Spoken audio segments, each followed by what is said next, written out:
Shut up and sit down.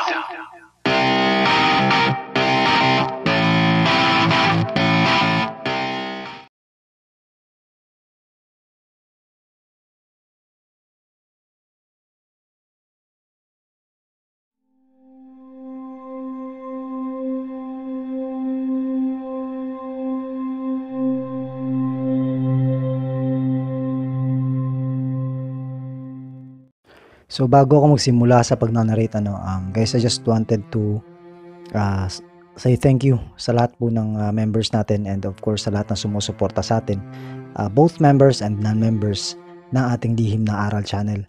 Anyways guys, I really appreciate your effort, no? Salamat, at sobrang overwhelmed ako sa suporta ninyo. Kaya ngayon guys, tapusin nyo lang po itong video na to, no? Until the end. Bali ito na po yung finale ng ikatatlong yugto. Tapusin niyo po yung kwento kasi mayroon po akong katanungan doon na nangangailangan ng kasagutan ninyo. Tungkol po yun sa susunod nating i-upload. Kaya hindi ko na po patatagalin. Simulan na natin ang kwento. Hinatak ako ni Anwar sa isang bahagi ng kubo kung saan kami lang ang makakarinig ng pag-uusapan namin. Che, isa itong patibong. Ang taong yan ay isang yanggaw at ganap na ang pagkaaswang niya. Nagulat ako sa sinabi ni Anwar. Paano mo itong nasabi, War? Tanong ko dito. Pagmasdan mo ang mga mata niya, Che. Hindi ito ang mga mata ng nabarang. Tugon nito. Ang ibig sabihin ni Anwar ay ang itim sa mata ng biktima. Nakita niya ang sarili niyang refleksyon na nakabaliktad. Kaya nilapitan ko ang taong yon. At akmang hahawakan ko ang kamay niya. Bigla itong umangil sa akin. At nang akmang uusalan ko siya ng engkantasyon, bigla niya akong itinulak at tumakbo palabas ng kubo. Paglabas niya sa bakuran, kaagad nitong hinanap ang labasan. Sobrang dami ng tao sa gate. Madami din siyang nahawi at nabangga. Dahilan para mapinsala ang mga taong nandoon at maantala ang paghahabol namin dito. Dahil sa kinailangan naming tulungan ang mga taong nagkandatumba ng dahil sa kagagawan niya. At matapos naming tulungan ang mga tao, ay nag-usap kaming tatlo. Toy, nagulat talaga ako eh. Bigla kasing nagwala yung taong yun. Wika ni Anwar. Maging ako, bagaman hindi nagsasalita, ay nagulat din. Dahil bigla itong tumakbo nang walang dahilan.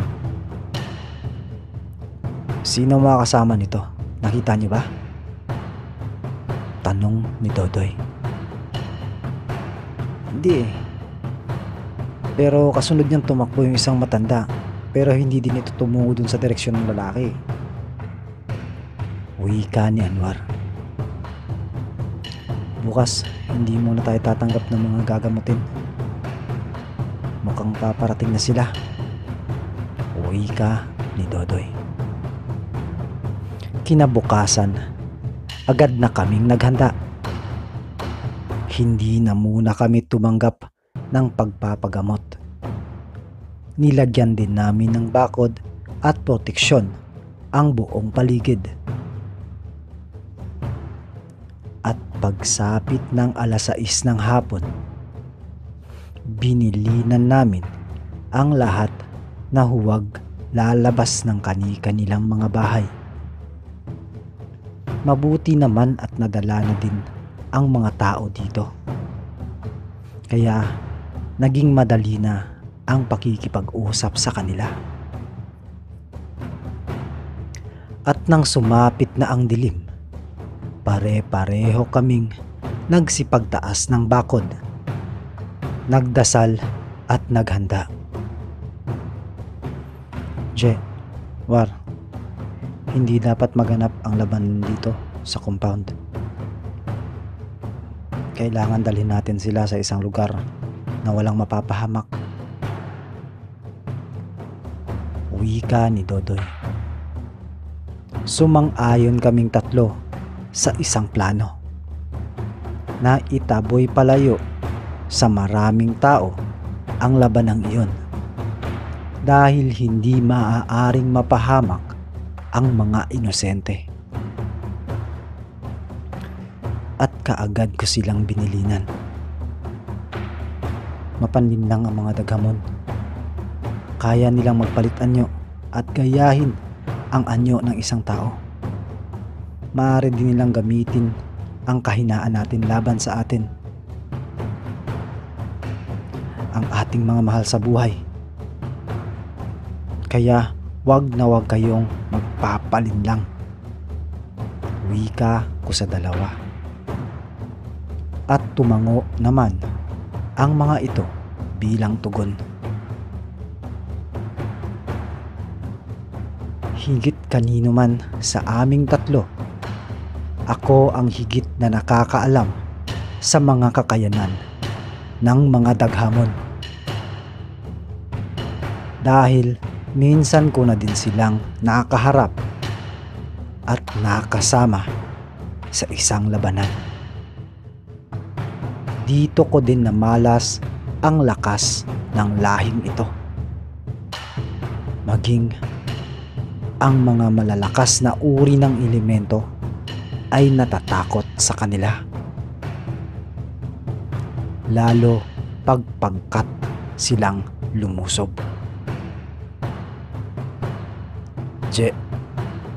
Maaari ba silang lumusob ng pangkat? Tanong ni Anwar sa akin. Oo, War, posible. Kaya maghanda kayo dahil hindi biro ang kakaharapin nating lahi. At habang nag-uusap kami, may biglang lumapag sa bubong ng bahay nila Dodoy. Napalingon kaming tatlo at sa liwanag ng buwan, nakita namin ang isang figura. Heto na sila, Doy. War! Agad na bumunot si Dodoy ng itak at si Anwar naman ay nagpahid ng lupa sa kanyang mga braso.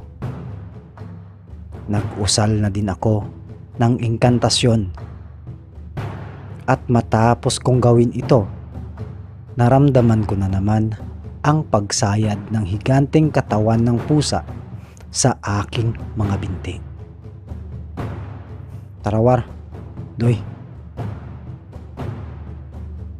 At agad kaming tumakbo papunta sa lugar na pinagkasunduan naming tatlo. At kagaya ng inaasahan, humabol ito sa amin. Ngunit pagdating sa lugar, laking gulat namin kasi hindi lang siya nag-iisa. Mukhang tayo ang nahulog sa patibong, Je. Wika ni Dodoy sa akin. At nang tingnan namin ang paligid, kitang-kita ang mga nagbabagang pares ng mga mata na nakatitig sa amin. Mahigit 10 ang bilang ng mga nilalang. Je, kakayanin ba natin? Takot na tanong ni Dodoy. Nilingon ko siya at tinanong, Wala ka bang tiwala sa gamit mo at sa Diyos? Tugon ko sa kanya. Meron naman, Jay. Malaki ang tiwala ko sa mga gamit ko at sa Diyos, pero kasi hindi pa man nito natatapos ang sasabihin niya. Pinutol na ito ni Anwar. Kung gayon, huwag kayong mag-alinlangan. Tandaan ninyo, ang labang ito ay para sa sangkatauhan. At habang nag-uusap kami, may isang nilalang ang lumapit sa kinaroroonan naming tatlo. Isang lalaking nasa edad 40. At habang naglalakad, itinuturo niya ako. Ikaw, Apo ni Carpio, napakahilig mong manghimasok sa mga bagay. Kagaya ka nga ng nauna sa'yo. Lagi nyo pinanghihimasukan ang mga bagay na hindi nyo dapat pinakikialaman. Wika nito. Habang palapit ito ng palapit. At nang makalapit na ito ng husto, mga 2 hanggang 3 metro mula sa kinatatayuan namin, ay bigla itong tumalsik pabalik sa kinatatayuan nila. Kinailangan naming makialam dahil nadadamay ang mga tao sa ginagawa ninyo. Hindi namin palalampasin ito. Tugon ko sa kanya. Tumawa ito ng nakakaloko at muli ay nagsalita. Sa palagay mo, kakayanin nyo kaming lahat. Sabay turo sa mga nilalang na nasa likod niya. At kasabay ng pagsasalita niyang yon ay ang pagbabago niya ng anyo. Napatingin sa akin ang 2 kong kaibigan at ngumiti ako sa kanila. Huwag kayong mag-alala. May tulong na darating. Ibinigay ko ang hudyat upang simulan ang aming plano. At ibinilin ko sa kanilang muli. Tandaan nyo, huwag kayo padadala sa kahinaan ninyo. Tumango silang 2 at agad na tumakbo pahiwalay sa akin. Naiwan akong mag-isa sa gitna. Huminga ako ng malalim ng dasal sa Diyos Ama. Mahal na Panginoon, Diyos ng lahat ng nilalang, patnubayan po ninyo kami. Ikaw po ang lakas namin at tanging masasandalan sa mga ganitong kagipitan. Kaya hinihingi ko ang patnubay mo. 10 na mga angheles at arkangheles. Amen.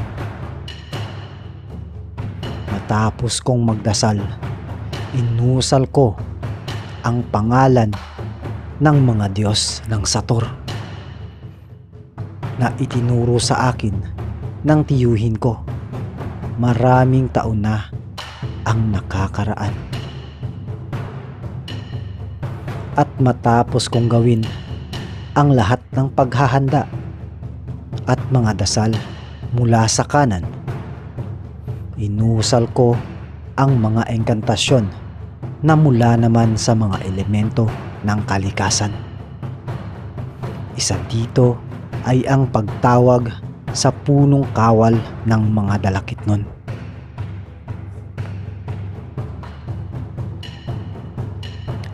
At matapos kong mag-usal, biglang sumugod ang mga nilalang mula sa harapan ko at sa lahat ng direksyon.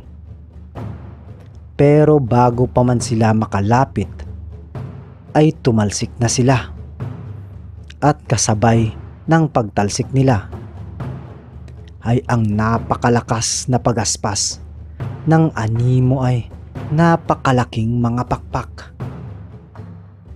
At mula sa kinatatayuan ko,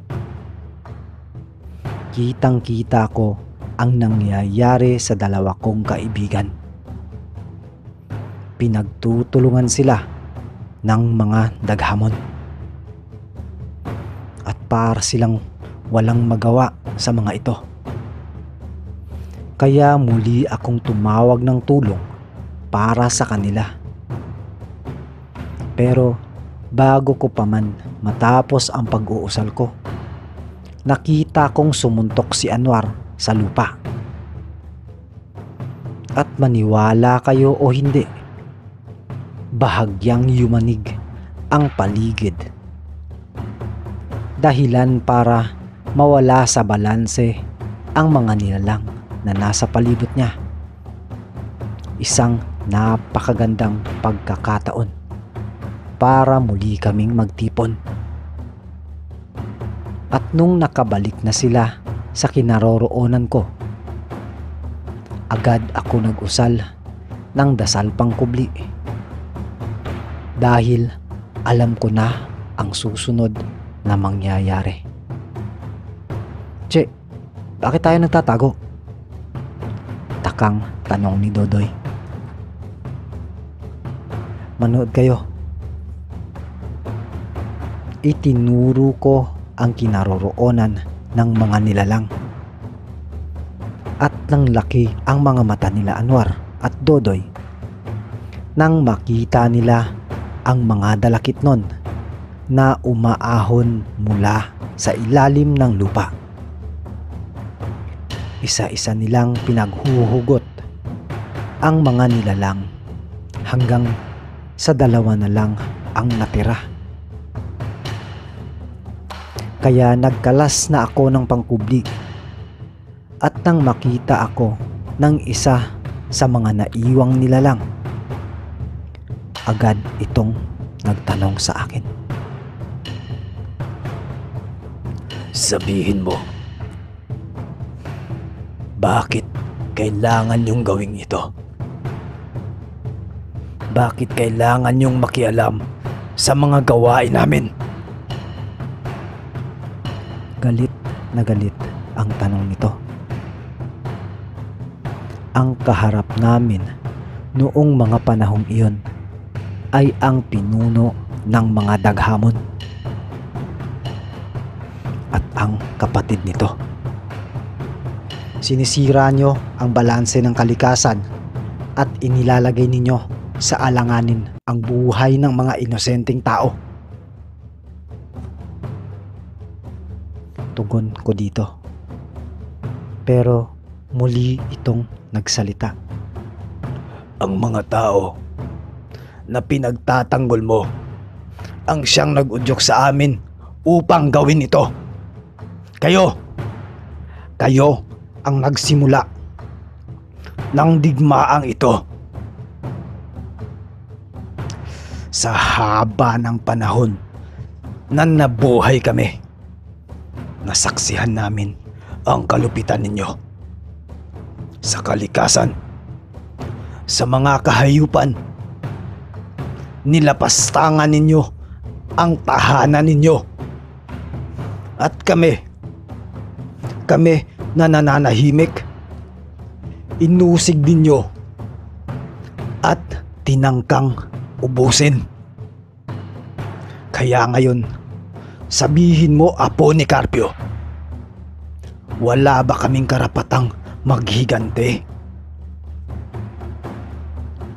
Nagngangalit na tugon at tanong nito sa akin. Sa mga sinabi ng nilalang ay nakaramdam ako ng awa.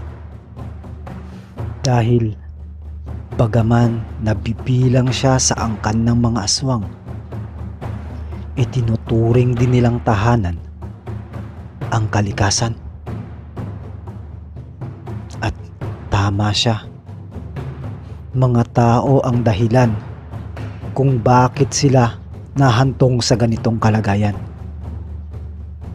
ang pagkasira ng mga kabundukan na tirahan ng mga hayop na noon ay pinagkukunan nila ng kanilang pagkain.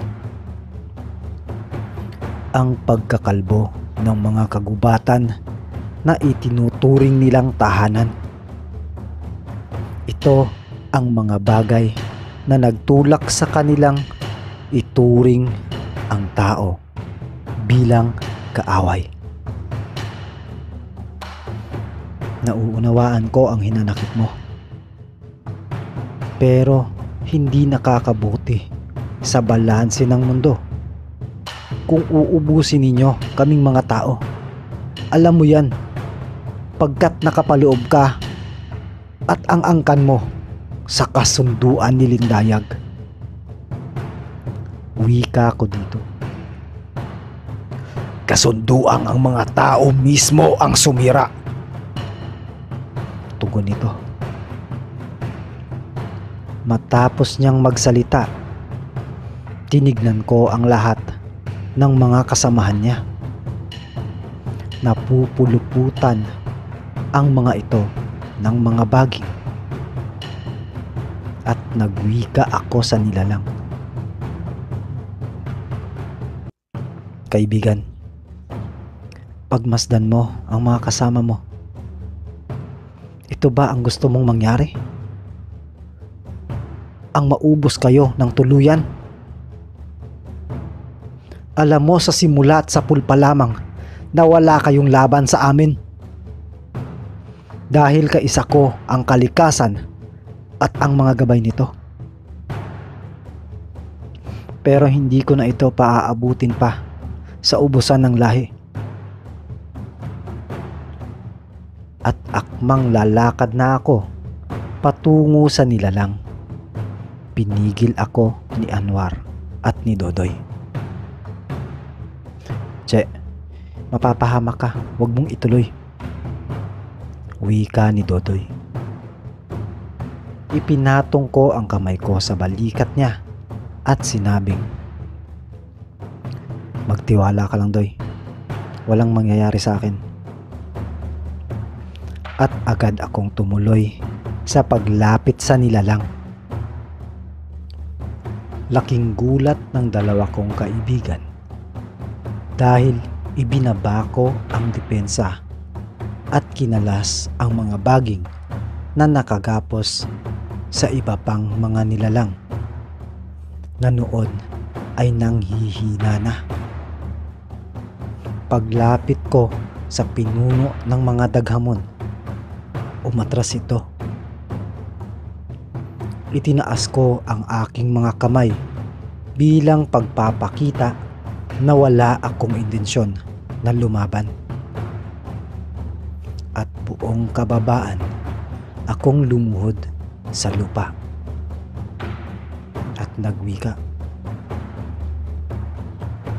10 ng sangkatauhan at ng angkan ng mga babaylan, hihingin ko sa iyo ang kapayapaan.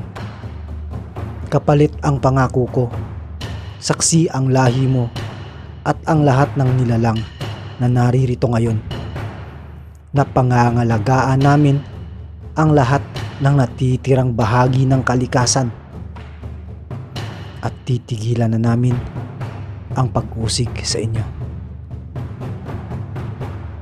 Nagulat ito sa ginawa ko. Dahilan para kumalma siya. At ang sumunod niyang ginawa ay hindi ko inaasahan. Umaasa pa ako na bigla niya akong hahambalusin o kakalmutin. Pero iniabot niya ang kamay niya sa akin at itinayo niya ako mula sa pagkakaluhod. Wala akong karapatan para luhuran ng isang dakilang lingkod. Matapos niyang sabihin ito, unti-unti ay nagbago ang kanyang anyo. Bumalik ito sa pagiging tao. At nagulat ako dahil ito din yung taong humarang sa akin at nanutok ng patalim. Hindi ko din ninais ang ganitong tagpo, Apolicarpio. Napilitan lang din ako.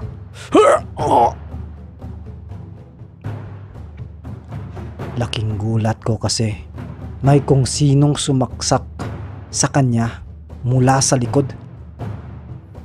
Tinignan ko ang mga kasama ko pero wala sa kanila ang umalis sa kinatatayuan nila. Biglang nagpantig ang tenga ko nang makita ko kung sino ang sumaksak sa taong nasa harap ko. Ang kapatid niya. Lumalambot ka na nga talaga, Ignacio. Wika nito. Unti-unting tumulo ang luha ko nang dahil sa galit. Nang makita ko si Ignacio na unti-unti ring bumabagsak sa lupa. Sa sobrang galit ko, inusal ko ang dasal ng kampilan ni Apo Lakay at agad na itinarak ito sa nilalang na pumatay kay Ignacio. At habang nakatarak sa kanya ang kampilan, inusal ko ang 10 kamatayan ng kaluluwa. Ito ay inilapat ko sa kaliwang kamay ko at idinikit sa noon niya. Walang hiya ka. Pagbabayaran mo nang walang hanggan ang kalapastanganan mo. Wika nito sa akin. Hindi ako ang magbabayad, kundi ikaw. Pagbabayaran mo ito. Pagbabayaran mo ito ng walang hanggan. At unti-unting nalusaw ang nilalang sa harap ko at tuluyang naging abo.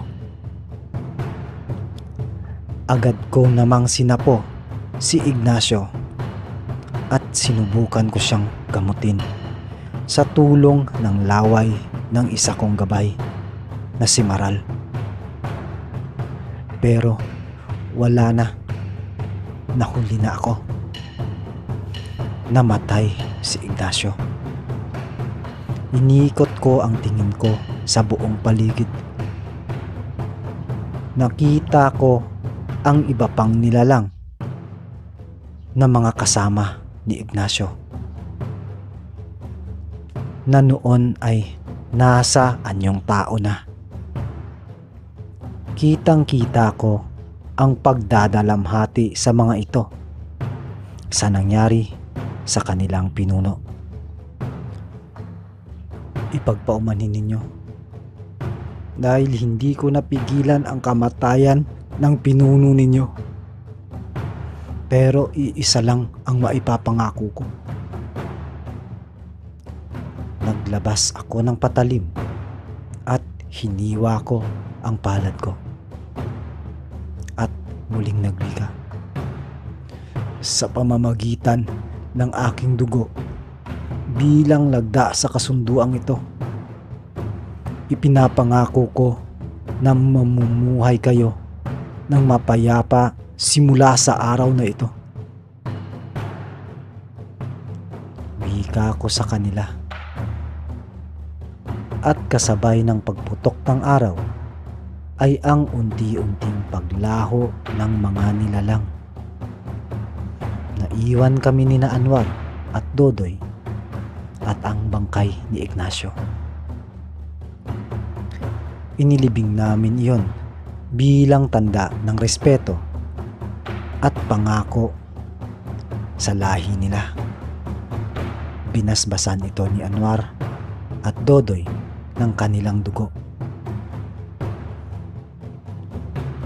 Ipinatak nila ito sa bato na inilagay naming tanda sa libingan ng pinuno ng mga daghamon. At doon nagwakas ang masalimuot na buhay ng isang gabunang aswang at pinuno ng mga daghamon, na kahit papaano ay may itinatagong kabutihan sa puso nito. Matapos ang mga pangyayaring iyon, ay nagbalik na kami ni Anwar sa aming kani-kaniyang probinsya. Dahil mapayapa naman na sa lahat ang lugar na yon. Pero hindi ko inaasahang magkakaroon na naman kami ng isa pang matinding engkwentro. Okay. So yun. Ito na po yung conclusion nung nung ikatatlong yugto ni Dodoy, no. This is the part 5 or the finale of the third phase, o yung ikatatlong yugto nga po. So ayun, medyo emotional din ako nung nire-record ko to, guys, kasi naawa ako dun sa nilalang, naawa ako dun sa pinuno ng mga daghamon.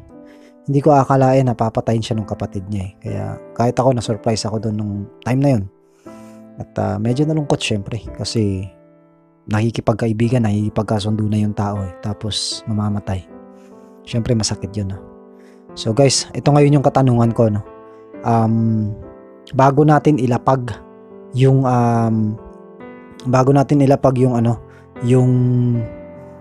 ikaapat na kabanata, ikaapat na yugto ng Dodoy, gusto ko lang ipaalam o gusto ko lang itanong sa inyo, gusto nyo bang makita ang set ng kanlungan ng kalikasan? I-comment nyo sa baba kasi willing akong gawin yon para sa inyo. Sige. At muli na naman nating natapos at natunghayan ang isang kagilagilalas at isang kamanghamanghang kasaysayan sa mundo ng espiritual. Maraming salamat sa inyong lahat sa pagsama sa akin at pagtuklas sa mga hiwagang ito. Muli po, ito po si JR at kayo po ay nakikinig sa lihim na aral.